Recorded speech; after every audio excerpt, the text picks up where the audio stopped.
समाचार पत्रों में आप लोगों ने यह न्यूज़ देखा होगा।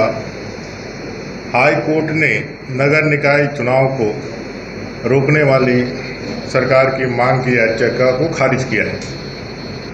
आप सबको जानकारी है 2023 में लगभग 48 नगर निकाय 9 नगर निगम सहित पूरे झारखंड प्रदेश में है जिसके चुनाव ये सरकार नहीं करा रही है। एक जनहित याचिका दायर करने के बाद श्रीमती रोशनी खालको जी के द्वारा उस पर कोर्ट ने संज्ञान लेते हुए जनवरी के महीने में यह कहा था राज्य सरकार को कि 3 हफ्ते में आप जो है चुनाव की अधिसूचना जारी करके हमें खबर करिए। लेकिन यह राज्य की सरकार जो भ्रष्टाचार को अपना मूल मंत्र बना के रखी हुई है, जो कोर्ट में भी गलत एफिडेविट, झूठा एफिडेविट दे करके कोर्ट को भी गुमराह करता है, इस सरकार ने उस 3 हफ्ते के कार्यकाल को पार करके फिर यह चुनाव ना हो इसके लिए याचिका दायर की थी, जिसे कोर्ट ने खारिज करते हुए इन्हें लताड़ा है और कहा है कि जल्दी से इसको करवाइए। ये पिछड़े का बहाना बना रहे हैं, ओबीसी के बहाना बना रहे हैं। इनको पहले से मालूम था कि जो ट्रिपल टेस्ट है वो ट्रिपल टेस्ट कराने के बाद भी हम ये चुनाव करा सकते हैं, लेकिन उस दिशा में सरकार ने कोई पहल नहीं की। अभी इन्होंने कहा है जो पिछड़ा आयोग इन्होंने बनाया है वही इस काम को करेगा।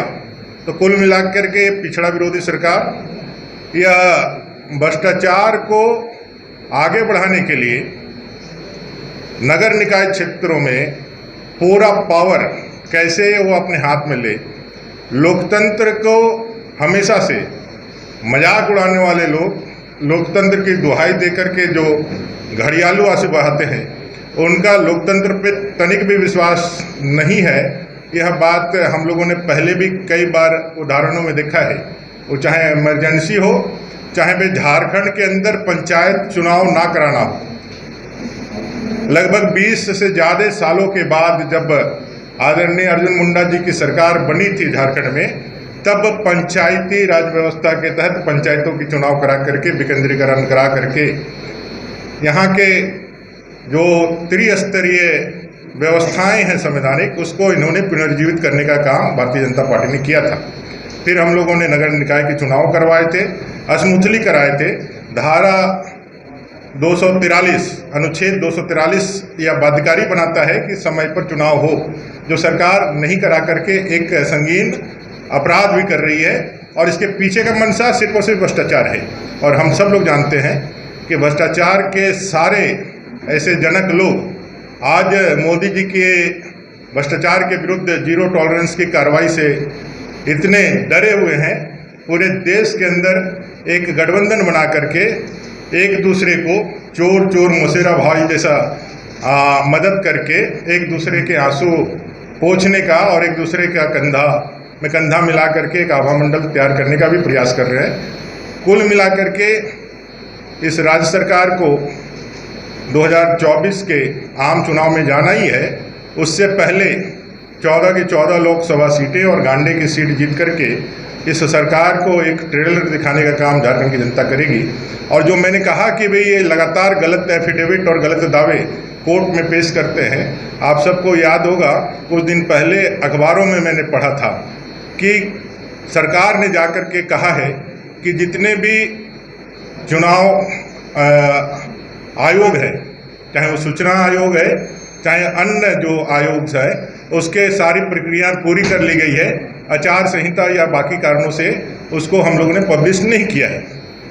मैं एज ए नेता प्रतिपक्ष है उसका मेंबर हूँ और मैं आपको कहना चाहता हूँ कि उनका जो दावा है वो पूरी तरह से भ्रामक है, क्योंकि कोई भी इस तरह का कार्रवाई संपूर्ण नहीं हुआ। एक ही बैठक हुई थी, वो बैठक में चीज़ें तय हुई थी कि 22 जनवरी से पहले चुनाव आयुक्त का जो वैकेंसी निकाल दिया जाएगा और निकाल करके जनता के बीच से फिर से वापस ले करके हम करेंगे। तो सरकार जो है संवैधानिक जितने भी पोस्ट है, जितने भी पद हैं जिससे भ्रष्टाचार को अंकुश लग सके, उन सारे चीज़ों को शिथिल करना चाहती है।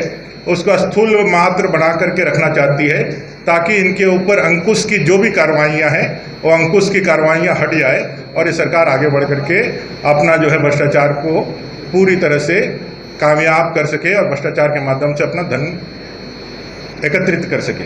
चंपई जी के लिए, माननीय मुख्यमंत्री जी के लिए सलाह है कि आप इस तरह के गलत बयानी करने वाले लोगों को और इस तरह के एफिडेविट देने वाले लोगों को पहले अंकुश लगाए और सरकार स्पष्ट करे और बताए कि इतने दिनों तक आपने क्यों नहीं नगर निकाय के चुनाव कराए हैं और आगे आप क्यों नगर निकाय के चुनाव कराने में पीछे हट रहे हैं, और साथ साथ ये जो भ्रामक समाचार आपने दिया है उस पर आपको क्या कहना है। ऐसे उनको ज़्यादा तवज्जो अभी मिल नहीं रहा है, सारे लाइमलाइट जो है मैडम कल्पना सोरेन के इर्द गिर्द केंद्रित हो गई है, इसलिए उनके साथ थोड़ी दिक्कतें होंगी। आप यदि सीधे या प्रश्न मुख्यमंत्री जी से पूछेंगे तो उनको भी थोड़ा लाइमलाइट मिलेगा, तो उनको भी अच्छा लगेगा। ऐसा आप सबसे आग्रह है कि उनसे ही इस प्रश्न का जवाब आप पूछें। कहीं आपका ध्यान जो है सुप्रियो भट्टाचार्य जी, उनके जो प्रवक्ता है, वो बुला करके कल्पना जी के ऊपर ना केंद्रित कर दे।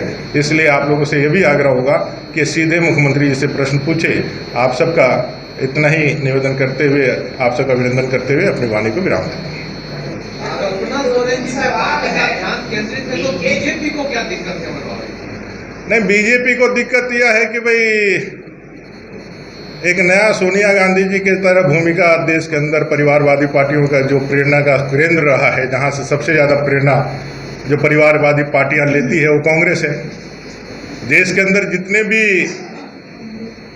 गलत चीज़ें स्थापित हुई है उसके सारे चीज़ों का जनक कांग्रेस है, चाहे वो भ्रष्टाचार का जनक हो, तुष्टीकरण का जनक हो, चाहे परिवारवाद का जनक हो, चाहे वंशवाद का जनक हो, ये सारी चीज़ों का जनक कांग्रेस ही है। और हम लोगों ने देखा है वो दौर जब सोनिया गांधी जी पावरफुल थी और मनमोहन सिंह जी माननीय प्रधानमंत्री जी बेचारगी के साथ प्रधानमंत्री बनकर के घूम रहे थे। वही स्थिति परिस्थिति आज झारखंड के अंदर देखने को मिल रही है। मुख्यमंत्री रहते हुए भी पार्टी के मीटिंग्स में उनको कोई तवज्जो नहीं मिलता है और अभी एक न्यू कमर है। गुरु जी के परिवार में बसंत सोरेन जी भी अभी मंत्री हैं और एक अच्छे युवराज हैं। उनको हम लोगों ने विधानसभा में देखा है, उनमें क्षमता भी है। उनको भी साइड लाइन धरा दिया गया। माननीय सीता सोरेन जी को तो अपने हक अधिकार के लिए बगावत ही करना पड़ा है और अपने हक अधिकार के लिए मैदान पे खड़ी है। तो ऐसे समय में ये जनता भी कहती है और जो दुख वो कह नहीं पाते हैं वो दुख हम लोग ब्याह कर देते हैं ताकि उनके मन की तसल्ली रहे कि उनके दुख को देखने समझने वाला भी कोई है। हम लोग इस बात के लिए अपने आप को ये कहते हैं कि भाई हेमंत चंपई सोरेन जी झारखंड के मुख्यमंत्री है, 3.5 करोड़ के मुख्यमंत्री है, तो उनकी भी इज्जत बराबर बनी रहे समाज के अंदर, पार्टी में भी बनी रहे। समाज तो आदर करते ही है मुख्यमंत्री का, उनके पार्टी में भी उनका आदर रहे और उनको भी थोड़ा मान्यता मिले, उनको भी थोड़ा लोग जो है रिकॉग्नाइज करे। वो पूरी तरह से एक टाइगर के रूप में उन्होंने अपना छवि बनाया है। लोग उनको टाइगर के नाम से ज़्यादा पहचानते हैं। अब सर्कस वाला पालतू टाइगर बनाने की कोशिश जो प्रारंभ हुई है उनके पार्टी के द्वारा, वो नहीं होना चाहिए। उनको उतना मान मिलना चाहिए। क्या करना चाहिए आपके हिसाब से? लेकिन एक सवाल है, बीजेपी क्या चाहती है कि बिना ट्रिपल टेस्ट के पहले चुनाव हो जाए या जब तक ट्रिपल टेस्ट ना हो तब तक चुनाव ना? क्या चाहती है बीजेपी? बीजेपी चाहती है जो विधि सम्मत निर्णय माननीय कोर्ट ने किया है और उन्होंने जो बताया है कि भाई आरक्षण को, पिछड़े आरक्षण को करने के लिए ट्रिपल टेस्ट करना चाहिए, और ट्रिपल टेस्ट ना करके पिछड़ों के साथ जो गंभीर इन्होंने अपराध किया है और जो निकाय चुनाव नहीं कराने का जो बहाना बना है, उसके लिए सबसे पहले झारखंड की जनता से और यहाँ के लोगों से माफ़ी मांगे और हकीकत बयां करे, जो सत्य है वो बयां करे कि हम इतने दिनों के अंदर में करके इसको करेंगे। सिर्फ और सिर्फ अपने एक बयान दे करके, एफिडेविट दे करके इस पूरे मुद्दे से कन्नी ना काटें। रोस्टर क्लियरेंस को लेकर आपका क्या राय है? क्योंकि रांची एससी के लिए हुआ था, फिर मुख्यमंत्री जो उस समय थे हेमंत सोरेन ने एसटी के लिए कर दिया। इस तरीके से कई ऐसी जगह है जहाँ पे दलितों का अधिकार छीना जा रहा है बिना ओबीसी ये जो सरकार है, जो गठबंधन की सरकार है, इनको ना दलित से प्रेम है, ना आदिवासी से प्रेम है, ना पिछड़ों से प्रेम है, ना अगड़ों से प्रेम है, ना लोगों से प्रेम है। इनको सिर्फ वोट बैंक और तुष्टिकरण से प्रेम है।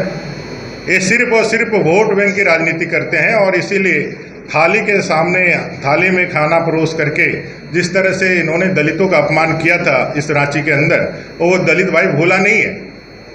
ये किसी के साथ न्याय नहीं करते हैं, ये सिर्फ और सिर्फ राजनीति करते हैं और राजनीति के लिए किसी को भी अपमानित करने से ये पीछे नहीं हटते हैं। आज पूरे झारखंड के अंदर इनका जो कार्रवाई है, काम है, वो सब लोगों ने देखा है और इसका 100% जान के रखिए कि झारखंड की जनता सही समय पे बैलेट ही सबसे अच्छा तरीका है इनको जवाब देने का और बैलेट में सब लोग तैयार हैं। 14 की 14 सीटें जीत करके इसके ऊपर एक तगड़ा तमाचा देने के लिए जनता तैयार है। धन्यवाद।